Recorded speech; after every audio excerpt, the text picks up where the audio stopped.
always there. And I guess I'm going to save you all the details, but I am going to hit the high points here for you and let you know just some awesome scriptures the Lord just kind of laid on my heart this morning, and you've heard them. And this is 1 John chapter 2, verse 1. It says, "My little children, these things I write to you so that you may not sin. And if anyone sins, we have an advocate with the Father, Jesus Christ the righteous.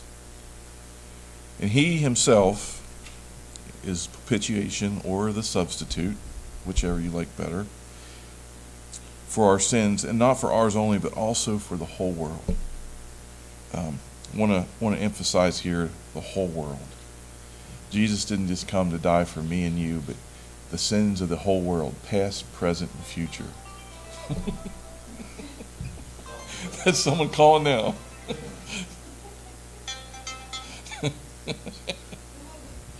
I didn't answer it. Well, see, must be something I'm supposed to say up here this morning, because you know how that works. I'll put your number up on the screen. Call now. Your number's up on the screen. So I just want to talk about 1 John talks about abiding and laughing. No, Terry's just the one laughing. Talks about abiding in him, and it also emphasizes living in the light. What is up? Did I do something? Punchy. Okay.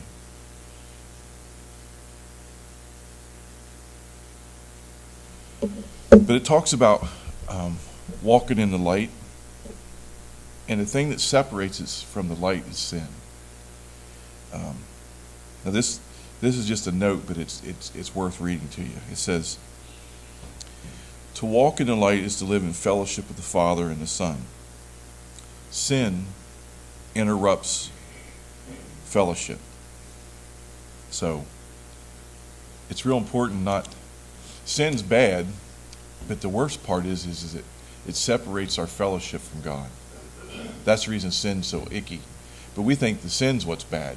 But what's bad is the separation from God that happens. To walk in light, to live in fellowship with the Father and the Son. Sin interrupts fellowship, but cannot change relationship. That's so huge. Sin interrupts our relationship with God, but it does not cancel it out or annul it. The relationship is still there. And that's so huge to know that no matter how bad I screw up, or no matter what I've done, or the possibilities of what I could do, it's not going to break the fact that God's going to love me unconditionally through it. However, there are conditions. He says, confession restores fellowship, and immediate confession keeps the fellowship unbroken. So, okay, I screw up really bad. I did something really wrong. Okay, instead of me harboring it and letting it become part of me, it's like, God, please forgive me immediately. And that way, the relationship between you and God not only is there, but it's not interrupted. Huge. And see, this is a lesson that the church needs to remember, that years ago, the thing is to confess your faults one to another. Well, it wasn't because you needed to air your dirty laundry or get your spaghetti on the wall. It was the fact is that you needed to confess, not for yourself, but for the sake of your relationship with God. That's something you have to guard with all your heart, is your relationship. I write to you, little children, because your sins are forgiven. You are his namesake. I write to you, fathers, because you have known him who is from the beginning. I write to you, young men, because you have overcome the wicked one. I write to you, little children, because you have known the Father. I have written to you, fathers, because you have known him who is from the beginning. I have written to you, young men, because you are strong, and the word of God abides in you, and you have overcome the wicked one. Do not love the world or things in the world. If anyone loves the world, the love of the Father is not in him. So it's so important to understand, and he continues to talk to us like this in 1 John. Little children, it is the last hour, and as you have heard that the Antichrist is coming, even now many Antichrists have come, by which we know that it is the last hour. And it don't take a rocket scientist to know that, the countdown is here. And I'm not saying we're not supposed to give in or quit, but we're supposed to occupy until his return, not lay down and wait. So we live in a time that's very important that we occupy, that we continue to make a difference. Then, I really think this is important too. 1 John 3:16 says, "By this we know love, because he laid down his life for us, and we ought to also lay down our lives for our brother." It goes from little children, I want you to understand this is why you need to keep your life clean, to this is the example that you can live by. This is, if I laid my life down for you, then you in return lay your life down for others. What a concept for the world and for our nation and for the rest of our society to realize it's not about us. It's about giving back. It's about doing.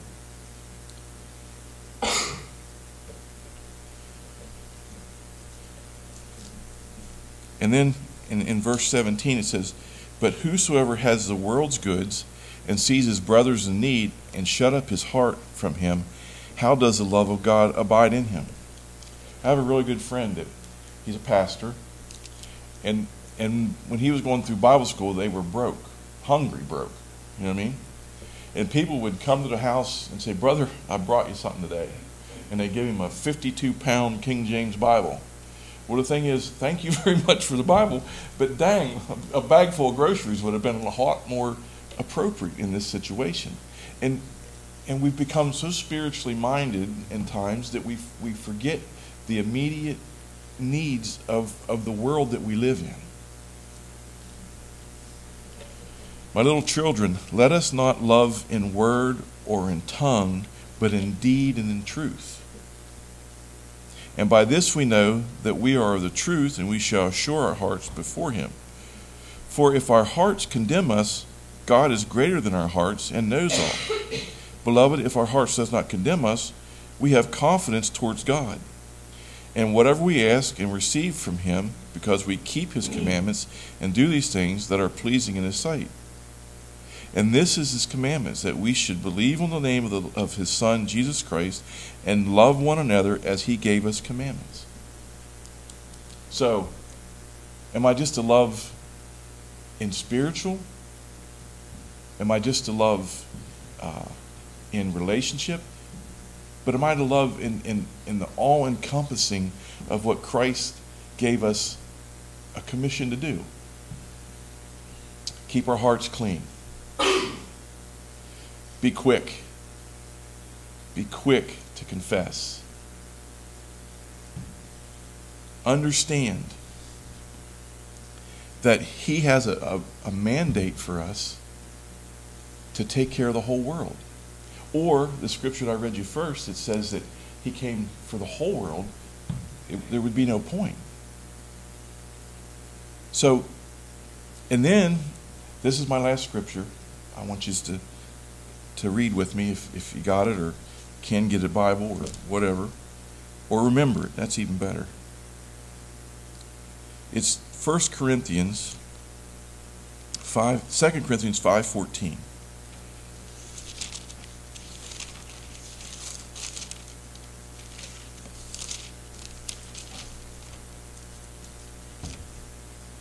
Anybody know the scripture? I'm kidding.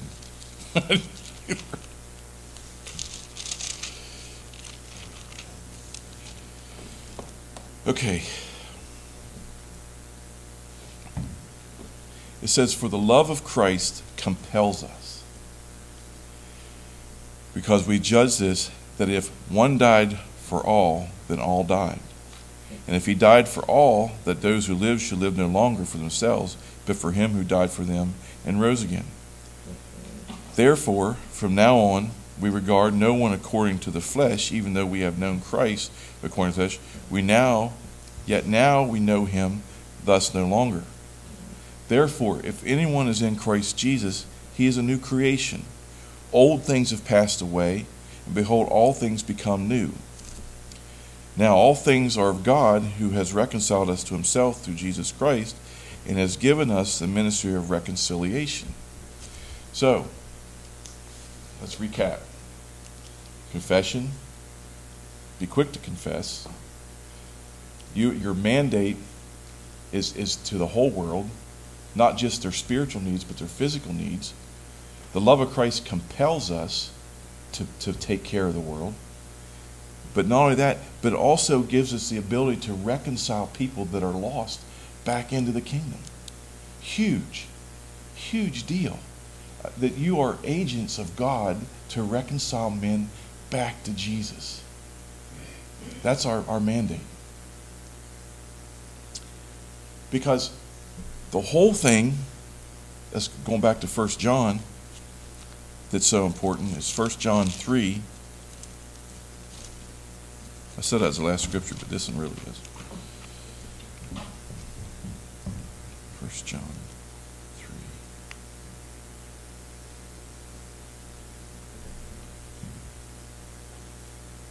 He who sins is of the devil, for the devil has sinned from the beginning.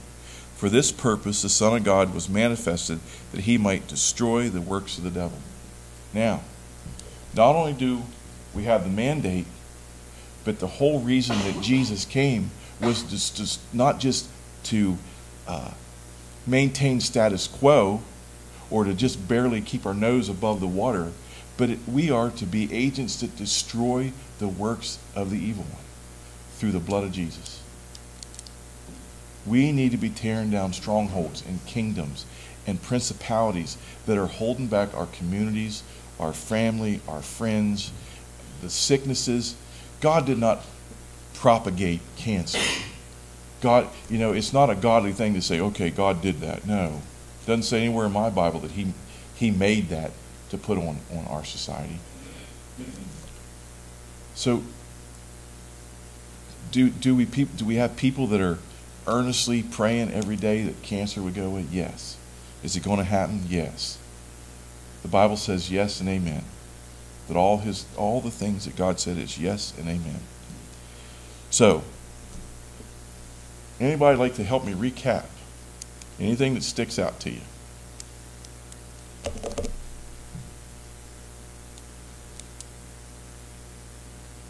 No answer is wrong.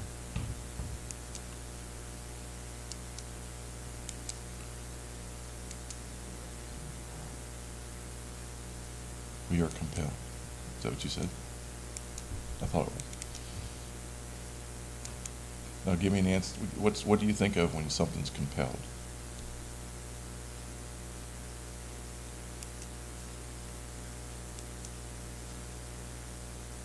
Remember I asked you this morning, what makes you do what you do? Why do you get up and make me a cup of coffee? No. Because because you love me. All right. The same way with our relationship with God. It compels us to go into a lost and dying world and be God's hands, his feet, and his tears. But the problem nowadays is that we're in this survival mode. I wrote a poem this morning, but Terry won't let me read it. Because it's... No. It's... but I'll give you the first line. Okay? No. I don't want to survive. I want to thrive. And we have this mentality nowadays that we're just trying to survive. Me too. I have to fight that mentality that I just want to survive. I watched this thing last night on Undercover Bosses, and this guy had a guy working for him that was like had lived in his car, and his little girl had to come every day with him to work because he didn't have a I'll get it here in a minute. A nanny. Do you see it? Okay. He didn't have a nanny, and the guy that was there almost burst into tears, the boss, because when his dad was the boss, his boss, his brother had to have a kidney transplant, and the only way it could happen was that his boss had to provide the transportation, the money, and the wherewithal to give him time to get his son well. And so it's contagious. The love of Christ is contagious, because when we do something in turn for someone, it spurs us on. And so for everybody that's here, I want to spur you on today, that you are compelled, you are empowered, you have been given the keys not only to eternal life, but the gift of reconciliation, to reconcile man back to God through Christ Jesus. So I commission you. I send you out. Ask the Lord for divine appointments. Hebrews talks about don't be afraid to entertain strangers, because a lot of times they're angels. You know, we're living in a culture where we don't even want to pick up a hitchhiker anymore. You know, and I'm thinking, I just missed another angel. Dang it. You know, I missed an angel.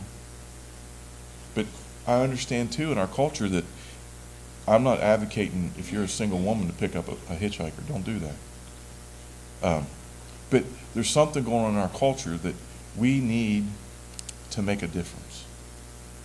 We need to say enough's enough in the name of Jesus, and start being, you see somebody sick, ask if you can pray for them. You see somebody that's crying or needs help, be a shoulder. If you see somebody that's got a hurting arm, pray for them. It's important. Anyway, let's pray. Lord Jesus, I just want to thank you for the cross. I want to thank you, Lord, for the ability that you give us to be reconcilers of men through you. I thank you for the mandate that you've given us as Christians. And Father, I pray today that we would reach out, that we would see ourselves, Lord, as the answer, not the problem. I pray, Lord, that the body of Christ would rise up and begin to thrive, Lord, not survive. And Father, I do pray that you would use the mandate of Jesus to tear down the works of the evil one. And Father, I just thank you for your faithfulness. Thank you for every person here. I thank you for the ear to hear, Lord. And so, Lord, I ask today that you'd give us wisdom, strength, and hope. In the name of Jesus. Amen.